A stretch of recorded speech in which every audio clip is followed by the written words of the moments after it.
Hi bazala bamzitho, welcome to Mgosi noMagatsheni. I am uMagatsheni, umgosi wethu namhlanje bazala bamzitho.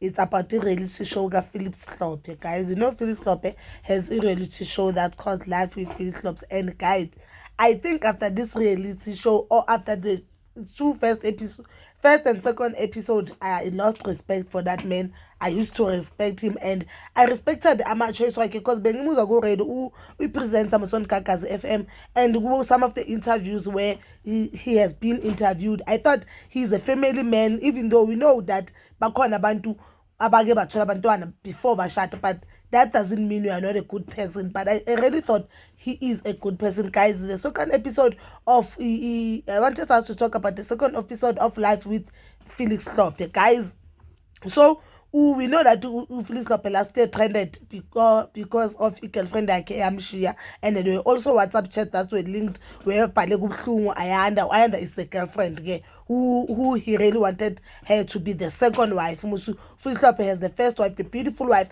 very humble lady, which is Tracy, guys. So Ayanda Vele is true. She left Felix Slope and cabanga ke Felix Slope uye wabiza meeting with abakhongi bakhe. It was uye nabakhongi bakhe azotshela abakhongi ukuthi uAyanda seka move out from the house bekayithengile and Ayanda akasamfundi. The only thing ayithathile into is her clothes and TV, but ushiye everything, even the car keys. That means akafuni next emhlanganisano Felix.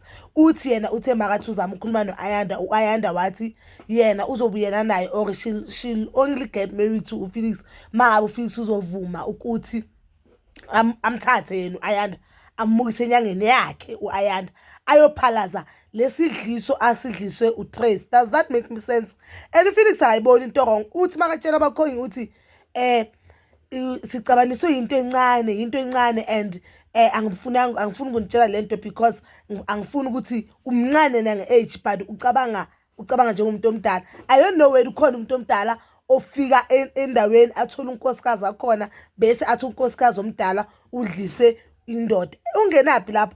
I really think this we've never met Ayanda to hear her side of the story. The story is a story of Felix, but I even saw my clips what we should expect on this reality show. I've seen Tracy asking Felix to so when I wanna get married with someone on Bizangomtara. That means yes, Ayanda is calling Trace, which is the first wife, a very humble wife. Umfazi ohleli nabantwana abayi4 baka Felix engase back. Felix has 6 kids all in all. 2 yile Chris, then 4 yile Trace amtholena. And what I love about this woman umfanele who knows that lady from reality show the Mami Club uyakwazi ukuhlanganisa abantwana bakhe nabantwana bomyeni wakhe abangazalwa umfazi oyi1 babe yinto eyi1. Because if you've watched the episode 1 and episode 2 of this reality show, you'll see ukuthi unabo ubumama uTrace because the second born child is the second born or third born, I'm not sure, but the girls abashare umama but abantwana Philips wethu bekakumetri dance. You could see even the bond between the girls ukuthi this lady uyi-family woman into ayifunayo nje peace empilweni yakhe. But ke uFelix didn't say anything wrong ukuthi i-girlfriend yakhe is calling unkosikazi wakhe ngomthakathi. We don't know why ugirl azothi uTrace umdlisile. We don't know now yet why she said that, but I don't think ukuthi mina as a woman or if I was a man and uyindoda efuna isithembu ungathi so uthi ufuna ukungena uthi unkosikazi uthi uthatha umfazi wethu that second wife athi umfazi wokuqala udlisile angakangeni. So uyamona ukuthi loyo muntu lo nje la endlini la uzoletha inkinga and uyasho ukuthi and vele the girlfriend Ayanda is very young and age guy Ayanda 27 years, which is that means it is understandable, guys. And maybe ubona indlela uFelix athanda ngayo uTrace or if indlela uFelix mhlamba akhuluma ngayo uTrace. But one thing I've noticed ngoFelix, he doesn't respect this woman. Akamrespect uTrace or indlela akhuluma ngayo akusindlela come across as if umuntu or respect uTrace. He might love uTrace.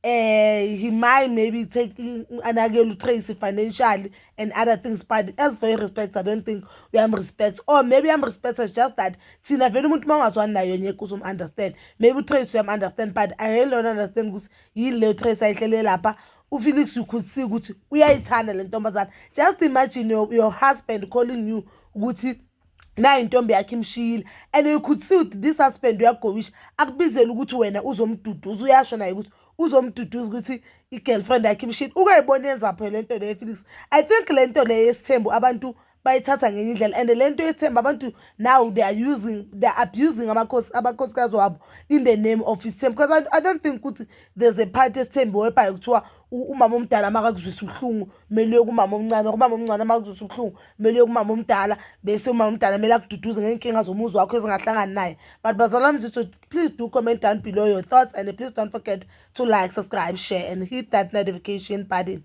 Nginithanda ukuya nokubuya.